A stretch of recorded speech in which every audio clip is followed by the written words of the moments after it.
লাইলাতুল কদরে নফল নামাজ পড়ব 2 রাকাত করে। মাগরিবের পর থেকে ফজরের আগ পর্যন্ত এই সময়ের মধ্যে যখনই আপনার সুযোগ হবে তখনই আপনি নামাজে দাঁড়াবেন এবং নামাজে দাঁড়িয়ে প্রথমে নিয়ত করবেন যে আমি এখন 2 রাকাত নফল নামাজ কিবলামুখী হয়ে আল্লাহর সন্তুষ্টির জন্য আদায় করিতেছি। এতটুকু কথা অন্তরে সংকল্প থাকলে নিয়ত হিসেবে যথেষ্ট হবে, আর কোনো অতিরিক্ত শব্দ যোগ করতে হবে না। এইভাবে নিয়ত করে আল্লাহু আকবার বলে দাঁড়িয়ে যাবেন, সানা পড়বেন সুবহানাকাল্লাহুম্মা অথবা আল্লাহুম্মা বাঈদ বাইনি।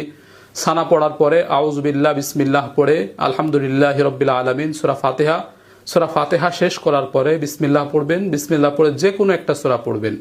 এখানে নির্দিষ্ট কোনো সূরা নেই যে এই সূরা পড়তে হবে, যে কোনো সূরা আপনি পারেন পড়বেন। প্রয়োজনে এক সূরা বারবার পড়বেন, প্রয়োজনে একাধিক সূরা প্রথম রাকাতেই পড়ে ফেলবেন, কোনো সমস্যা নেই। এভাবে সূরা পড়ার পরে আল্লাহু আকবার বলে রুকুতে চলে যাব, সামি আল্লাহু লিমান হামিদা বলে রুকু থেকে উঠবো, স্বাভাবিক নিয়মে আবার সেজদা করব, আল্লাহু আকবার বলে 2 সেজদা করব, আল্লাহু আকবার বলে দাঁড়িয়ে গিয়ে দ্বিতীয় রাকাত শুরু করব। শুরুতে আমরা বিসমিল্লাহ পড়ব, বিসমিল্লাহির রহমানির রহিম পড়ে সূরা ফাতিহা পড়ব আলহামদুলিল্লাহি রাব্বিল আলামিন।